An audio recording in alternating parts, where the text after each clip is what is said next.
Sir আপনার বই থেকে বেশি আসছে স্যার एग्जाम আমাদের 5 তারিখ না তো 3 তারিখ হ্যাঁ 3 তারিখ আমাদের আমাদের নেক্সট একদম রবিবারে স্যার 3 তারিখে পরীক্ষা আপনাদের না না স্যার 2 তারিখ 2 তারিখে স্যার রবিবারে 2 তারিখে রবিবার পরীক্ষা স্যার রবিবার ভুলভাল কথা বলা কে ভুলভাল কথা বলা বন্ধ করো শুক্রবার শনিবার বন্ধ স্যার এই রবিবারে আমরা পরীক্ষা দিব স্যার রবিবারের দিন পরীক্ষা এটা আচ্ছা আসেন আমরা এখানে 1 2 3 এই তিনটা অধ্যায় থিওরি পড়ার জন্য সিলেক্ট করব আর 3 নম্বর অধ্যায় থেকে অঙ্ক আসবে 3 নম্বর অধ্যায় বের করেন আমরা 3 নম্বর অধ্যায় অঙ্ক দেখে আসি activity base costing activity base প্রথমে 1 নম্বর ফরম্যাট জন্য কোনগুলা বলছিলেন স্যার থিওরির জন্য হ্যাঁ থিওরি এইখানে দেখেন অ্যাক্টিভিটি বেস কস্টিং এর 1 নম্বর ফরম্যাট তিনটে ফরম্যাট আছে তো তার মধ্যে 1 নম্বর ফরম্যাটটা আগে দেখেন তারপরে 2 তারপরে 3 এই তিনটে ফরম্যাট করলে বাস অধ্যায় শেষ এই যে আজকে যে অঙ্ক আসলো অ্যাডভান্স কস্ট অ্যাকাউন্টিং এ এখানে অ্যাক্টিভিটি বেস কস্টিং কিন্তু 3 নম্বর ফরম্যাট থেকে চলে আসছিল জি স্যার দেখেন এখানে আমাদের মেনশন করতে বলছে mention the activity measures cost driver cost driver গুলো মেনশন করেন সাউন্ড হচ্ছে ক্লাসে কি করে সবাই মিউট করে রাখেন তাহলে mention the activity measure cost driver of each activity cost pool প্রথমে অ্যাক্টিভিটিগুলো দেওয়া হয়েছে প্রোডাক্ট ডিজাইন এটা নাম্বার অফ প্রোডাকশন ডিজাইন দিয়ে ভাগ করতে হবে customer service number of customer দিয়ে ভাগ করতে হবে cost driver machine maintenance cost এটা মেইনটেনেন্স আওয়ার দিয়ে ভাগ করতে হবে তারপরে ইন্সপেকশন কস্ট ইন্সপেকশন আওয়ার দিয়ে ভাগ করতে হবে এইটুকু অ্যাক্টিভিটি লিখে দিলে বাস 4টে দিলে 4 মার্ক 4টে হট দেওয়া আছে না এই 4টা পূরণ করলে 4 মার্ক এটা আসছিল 16 সালে নেক্সট আসেন এই 1 নম্বর ফরম্যাট থেকে শুধু ওইটুকু করলে হবে আর বেশি দেখা লাগবে না কারণ এখান থেকে আসার সম্ভাবনা নেই 2 নম্বর অঙ্কে আসেন 2 number format traditional and activity cost activity base costing traditional costing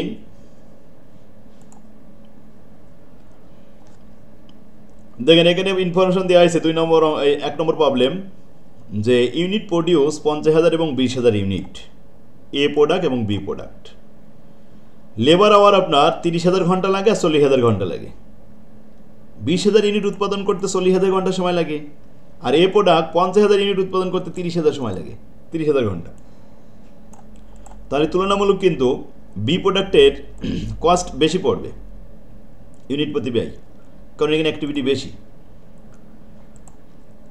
machine set up hours 1000 ঘন্টা 4000 ঘন্টা 1000 ঘন্টা কাজ করে 50,000 উৎপাদন করা যায় আর 4000 ঘন্টা কাজ করে মাত্র 20,000 উৎপাদন হয় তাহলে অ্যাক্টিভিটি বেশি বি প্রোডাক্টে অর্থাৎ বি প্রোডাক্টের খরচ বেশি হবে ইন্সপেকশন কস্ট 2000 ঘন্টা 3000 ঘন্টা এখানেও তাই বি প্রোডাক্টে বেশি এ প্রোডাক্টে ব্যয় কম সময় কম লাগে budgeted machine set up related cost এবং ইন্সপেকশন কস্ট এই দুইটা ওভারহেড ডিস্ট্রিবিউশন করতে হবে একত্রে দেওয়া রয়েছে ডিস্ট্রিবিউশন করে দুইটা প্রোডাক্টের ভিতরে ইউনিট প্রতি ব্যয় কত দেখাতে হবে এখন বন্টন করা সিস্টেম দুইটা ট্র্যাডিশনাল সিস্টেম আর activity base costing ABC system প্রথম প্রশ্ন determine the overhead cost per unit using the traditional costing system ট্র্যাডিশনালের কাজ হলো টোটাল কস্ট একত্রে যোগফল কত 14 লাখ এটাকে ভাগ করতে হবে টোটাল প্রোডাকশন ইউনিট দিয়ে ইউনিটের সংখ্যা হলো 50,000 আর 20,000 একসাথে যোগ করলে হয় 70,000 তাহলে এই 14 লক্ষ টাকাকে 70,000 ইউনিট দিয়ে ভাগ করলে প্রতি ইউনিটের রেট আসে 20 টাকা ব্যাস প্রতি ইউনিটের রেট সমান হয়ে গেল কিন্তু আমরা দেখেছি বি প্রোডাক্টের অ্যাক্টিভিটি বেশি ছিল সেখানে সময় বেশি দিতে হয়েছে খরচ বেশি হয়েছে তার রেট বেশি হওয়ার কথা অথচ ট্র্যাডিশনাল অনুযায়ী একই রকম রেট সেম হয়ে গেছে এবার বলছে determine the cost per unit of the product using the activity base costing ABC system ABC system করলে দুইটা স্টেপ করতে হয় প্রথমে, এখানে সঠিক অ্যাকুরেট রেটটা পাওয়া যায়। প্রথম কাজ হলো রেট পার অ্যাক্টিভিটি। কস্ট হলো দুইটা, মেশিন সেট আপ কস্ট আর ইন্সপেকশন কস্ট, 8 লাখ আর 6 লাখ, 14 লাখ। এখন মেশিন সেট আপ কস্টটা বন্টন করতে হবে সেট আপ আওয়ার দিয়ে। এই 1000 ঘন্টা 4000 ঘন্টা, মোট অ্যাক্টিভিটি 5000 ঘন্টা। তো 5000 ঘন্টা দিয়ে ভাগ করলাম 8 লক্ষ রেট, তাতে প্রতি ঘন্টায় রেট 160 টাকা আসে। আর এই 6 লক্ষ টাকারে আপনি ভাগ করবেন ইন্সপেকশন কস্ট, ইন্সপেকশন আওয়ার হচ্ছে 2000 আর এই 3000, 5000 ঘন্টা দিয়ে, তাতে আসবে রেট আসবে আপনার 120 টাকা। এখন যার অ্যাক্টিভিটি বেশি এই রেটের সাথে সেই অনুযায়ী গুণ করতে হবে। তাহলে প্রথমে মেশিন সেট আপ আওয়ার্স 1000 ঘন্টা গুণন 160 আর 4000 ঘন্টা গুণন 160, এতে আসলে 1 লক্ষ 60, 6 লক্ষ 40, দুটোই মিলে একসাথে আসলো। এই দুটো মিলে কিন্তু 8 লাখ হয়ে যাবে। তো 4000 ঘন্টার সাথে 160 গুণ করলে 6 লক্ষ 40, 1000-এর সাথে গুণ করলে 1 লক্ষ 60 ইন্সপেকশন কস্ট। ইন্সপেকশন অ্যাক্টিভিটি আছে এই 2000 ঘন্টা আর 3000 ঘন্টা, 2000 ঘন্টা গুণন 120 আর 3000 ঘন্টা গুণন 120, 240 আর 360, টোটাল মিলে ব্যয় হচ্ছে 4 লক্ষ আর 10 লক্ষ, এই মোট হলো 14 লক্ষ টাকা। ইউনিট প্রডিউস 50,000 এবং 20,000 ইউনিট, ইউনিট দিয়ে ভাগ করলে পার ইউনিট কস্ট 8 টাকা আর 50 টাকা। এখন দেখেন বি প্রোডাক্টের রেট কিন্তু বেশি হয়েছে, কারণ তার অ্যাক্টিভিটি বেশি ছিল, তার কস্ট পার ইউনিট বেশি হওয়ারই কথা, 50 টাকা হয়েছে। আর এ প্রোডাক্টের রেট 8 টাকা, অনলি 8 টাকা। এই হলো অ্যাক্টিভিটি বেস কস্টিং সিস্টেম। এর মধ্যে আবার অনেক সময় লেবার আওয়ারের উপরে বেসিস করে বন্টন করতে বলে, সেটাও ইম্পর্টেন্ট ছিল, এই জন্য আমি এটাও দিছিলাম 1 আর 2 করলে হবে। এখানে ইউনিট প্রডিউস 20 ইউনিট এবং 20 ইউনিট, দুটোই 20 ইউনিট। তো মেটেরিয়াল মুভ পার প্রোডাক্ট ইউনিট যদি মুভ থাকে, তাহলে মুভ অনুযায়ী যার মুভ বেশি তার ব্যয় বেশি। এখানে মুভ বেশি 14 এবং মুভ কম আছে 6, তাই অ্যাক্টিভিটি বেশি এন প্রোডাক্টে। Direct labour hours per unit 870 এবং 870। বাজেটেড ম্যাটেরিয়াল হ্যান্ডলিং কস্ট কত? 1,74,000 টাকা। Determine the cost per unit of the product using the volume base allocation method. Volume base allocation method ব্র্যাকেটে বলছে ডাইরেক্ট লেবার আওয়ার রেট। তো direct labour hour পাবেন কোথায়? দেখেন এখানে বলছে direct labour hours per unit 870 ঘন্টা পার ইউনিট। ইউনিট উৎপাদন হয়েছে 20, তাহলে 870 গুণন 20, এতে আসে 17,400 ঘন্টা। আর বি প্রোডাক্টে মানে এন প্রোডাক্টে 870 গুণন 20, এতেও আসে 17,400 ঘন্টা। এসব মিলে আসলো 34,800 ঘন্টা। এখন 1,74,000-কে ভাগ করিলে আসে 5 টাকা পার ইউনিট, ইউনিট প্রতি রেট আসলো 5 টাকা। ইউনিট প্রতি রেট আসে, কিন্তু এম প্রোডাক্টে কয় ইউনিট? 20 ইউনিট, এনেও তো 20 ইউনিট, তাহলে টোটাল ব্যয় দেখাতে হবে। এই 1,74,000 টাকা এখন বেরিয়ে আসবে, দুইজনের ভিতরে বন্টন হবে। তো এটা চার্ট তৈরি করলাম। ডাইরেক্ট লেবার আওয়ার্স ওই যে 17,400 আর 17,400 ঘন্টা, ঘন্টা প্রতি রেট পাওয়া গেছে, কিন্তু ইউনিট না, এটা হচ্ছে ঘন্টা প্রতি রেট 5 টাকা। তাহলে এম প্রোডাক্টটার ব্যবহার হয়েছে 17,400 ঘন্টা, এনে ব্যবহার হয়েছে 17,400 ঘন্টা, গুণন 5 টাকা দিয়ে গুণ করলাম 87,000 আর 87,000, দুটো মিলে হয় 1,74,000।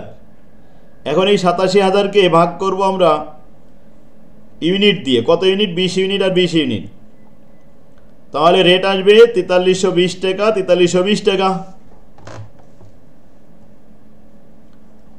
বুঝতে পারছেন? এ হলো আমাদের লেবার আওয়ার রেট মেথড অনুযায়ী ট্র্যাডিশনাল সিস্টেম হয়ে গেল, দুটোই রেট একই রকম আসে। কিন্তু অ্যাক্টিভিটি বেস কস্টিং 2 নম্বরে বলছে determine the cost per unit ABC system, activity সিস্টেমে করেন। এবার আসেন এবিসি করতে হলে তো আমাদের প্রথমে অ্যাক্টিভিটি রেট বের করে নেওয়া লাগবে। তো budgeted material handling, budgeted material move. তো অ্যাক্টিভিটি কয়টা? 6 এবং 14, একটাই তো খরচ, আর শখ তৈরি করা লাগলো না। অ্যাক্টিভিটি রেটটা আমরা সরাসরি বের করে ফেললাম। 1,74,000 ভাগ 20, 20 বার মুভ করছে 6 আর 14 মিলে, তাতে আসলো প্রতি মুভে 8,700 টাকা পার মুভ।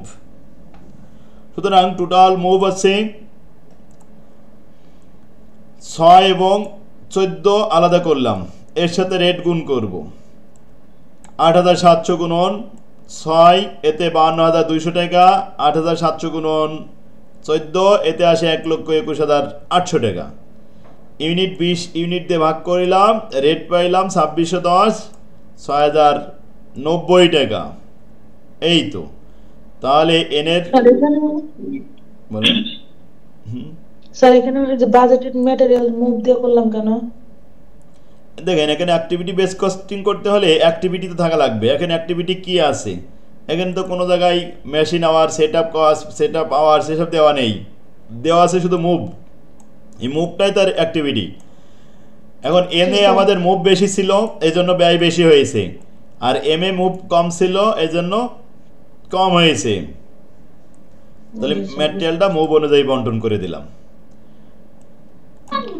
স্যার আমাদের এই যে রিকোয়ারমেন্ট এক করার পরে যে কমেন্টটা লিখছে না, এটা কি বাধ্যতামূলক? না না, এটা করা লাগবে না, এটা লেখাও লাগবে না, এটা কেটে দেন আপনি, কারণ এটা এমনি জাস্ট শুধু ব্যাখ্যা লিখে দেওয়া হয়েছে, কারণ এটা চাইনি আমাদের কাছে।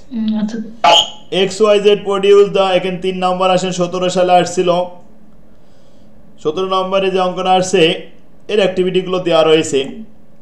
যেমন supervising supporting direct labour, number of direct labour hour দিয়ে ভাগ করা হয়েছে। সাপোর্টিং ডাইরেক্ট লেবার কস্টকে, এতে 5 টাকা 50 পয়সা per direct labour hour. Batch processing cost number of batch দিয়ে ভাগ করে আসছে 105 টাকা পার ব্যাচের rate. Order processing cost number of order দিয়ে ভাগ করা হয়েছে 275 per order. Customer service number of customer দিয়ে ভাগ করে 2460 টাকা per customer. The company just completed a single order, একটা অর্ডার আসছে from interested the tracking for a 1000 custom set sizing. এখন একটা অর্ডারে এক সেটে কত পণ্য আছে? 1000 কাস্টম দেওয়া আছে, তার মানে একটা লটে 1000 পণ্য আছে। The order was produced in 2 batch. এই 1000 পণ্য উৎপাদন করতে 2টা ব্যাচ হয়েছে, চেঞ্জ করতে হয়েছে 2টা ব্যাচে। তো একটা ব্যাচে আমাদের ব্যাচ প্রসেসিং ছিল 105 টাকা, এর 2 দিয়ে গুণ করলে হয়ে যাবে। Is said the required only 0.30 direct labour hour, তার মানে মিনিট 60 মিনিটে হয় 1 ঘন্টা। 0.3, 1 ঘন্টার 0.3 টাইমস, তো 0.3 দিয়ে আমরা গুণ করব। সেখানে ডাইরেক্ট সাপোর্টিং ডাইরেক্ট লেবার 5 টাকা 50 পয়সা পার আওয়ার, এই পার ডাইরেক্ট লেবার আওয়ারকে 0.3 দিয়ে গুণ করে 1000 দিয়ে গুণ করে দিতে হবে। The selling price was 20 টাকা per unit. The direct material cost was 8 টাকা 50 পয়সা per unit and direct labor cost was 6 টাকা per unit.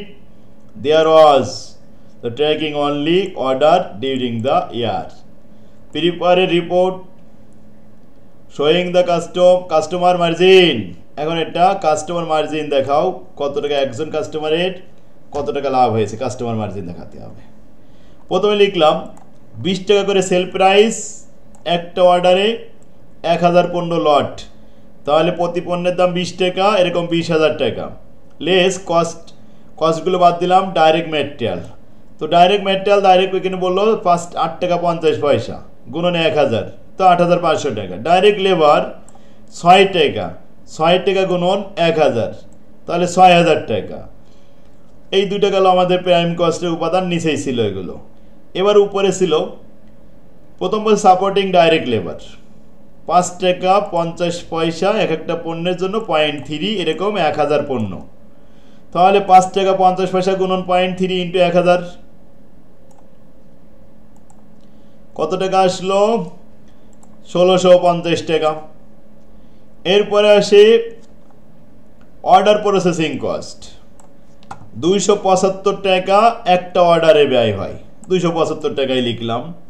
Batch processing cost 2 ব্যাচে উৎপাদন হয়, 2 ব্যাচ বলেছিল। ব্যাচের রেট হলে 105 টাকা, 2 দিয়ে গুণ করলে হবে 210 টাকা। কাস্টমার সার্ভিস 2460 টাকা পার কাস্টমার, তো একজন কাস্টমার একটা অর্ডার করেছিল, তাহলে এখানে 2460 টাকা। টোটাল ব্যয় 19,095 টাকা, 20,000 থেকে মাইনাস করলে 905 টাকা। এই 905 টাকা হলো কাস্টমার মার্জিন।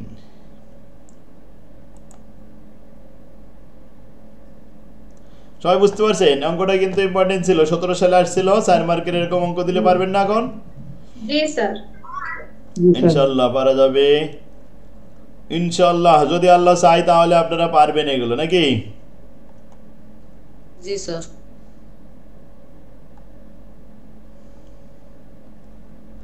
আচ্ছা, এখানে ছোট ছোটই অঙ্ক। এখানে 18 সালে এটা দিচ্ছে, 16 সাল এটা করা লাগবে না, এটা ছিল 7 কলেজ। আর এখানে 20 সালের অঙ্ক ছিল, এটা দিছিলাম যে 20 সাল 18 সালে একই অঙ্ক আছে টিএম কোম্পানি। 7 আর 8 ইম্পর্টেন্ট দিছিল। এই 20 আর 18 এটা 11 নম্বরটা এটা করবেন, যেখানে দিন ওয়েট টাইম দেওয়া ছিল, তারপরে গুডস আর স্কিপ কি দুটো রিকোয়ারমেন্ট, ধরো পুট টাইম বের করা সহজ, আর ম্যানুফ্যাকচারিং সাইকেল এফিসিয়েন্সি দেখাতে হবে।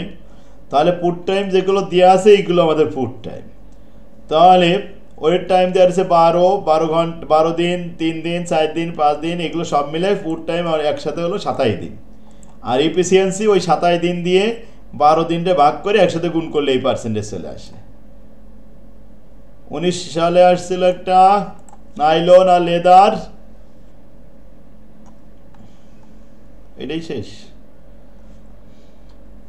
আচ্ছা, এখন 2 নম্বর ফরম্যাটে বেশি না, এটা ছোট ছোট অঙ্ক সব। 3 নম্বর ফরম্যাটে আর কি বড় অঙ্ক দেওয়া। এই অঙ্কটাও দেখবে, নাইলন লেদার, এই যে 19 সালে আসছিল, এটাও দেখেন। এরপরে 3-এ চলে আসেন। এখানে আজকে এই অঙ্কটা আসছিল আপনাদের,